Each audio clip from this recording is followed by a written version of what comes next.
హే guys, cafe స్టైల్లో creamy cheesy and delicious chicken spaghetti ఎలా చేసుకోవాలో చూపిస్తాను. స్పగెటీ బాయిల్ చేసేటప్పుడు ఫస్ట్ అయితే సాల్ట్, కొంచెం ఆయిల్ వేసుకొని బాయిల్ చేసుకుంటే బాగా వస్తుంది.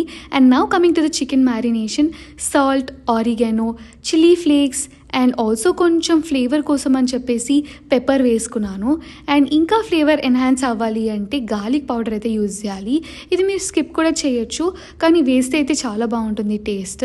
కొంచెం అంటే ప్రాపర్గా మనకి కెఫేస్లో ఎలా ఉంటుందో అలానే వస్తుంది. కొంచెం స్పైసీనెస్ ఉంటే బాగుంటుందని రెడ్ చిల్లీ పౌడర్ అయితే వేసుకున్నాను. అండ్ ఇలా హోల్స్ పెట్టడం వల్ల ప్రాపర్గా కుక్ అవుతుంది చికెన్. అండ్ ప్యాన్లో బటర్ వేసుకొని ఇప్పుడు ఆ చికెన్ అయితే దాంట్లో ప్లేస్ చేసుకోవాలి. మీడియం ఫ్లేమ్లో పెట్టుకొని 15 to 20 minutes కుక్ చేస్తే సరిపోతుంది.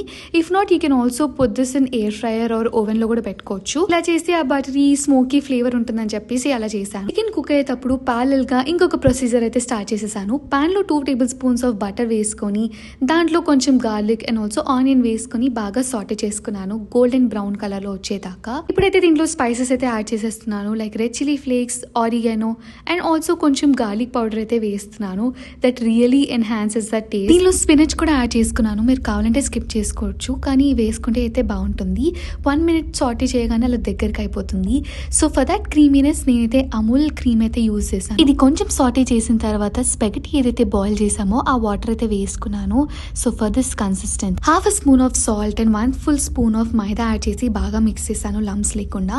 And now coming to the cheese, 1 full slice of Amul cheese అయితే వేసుకున్నాను. ఇంకా ఎక్కువ కావాలంటే కూడా వేసుకోవచ్చు for extra creaminess. And boil చేసిన స్పెగటీ దాంట్లో యాడ్ చేసి బాగా మిక్స్ అయితే చేసుకున్నాను. కమింగ్ టు ద చికెన్, దానిపైన మోజరెల్లా చీజ్ అండ్ కొరియాండర్ వేసి టాప్ చేసుకున్నాను.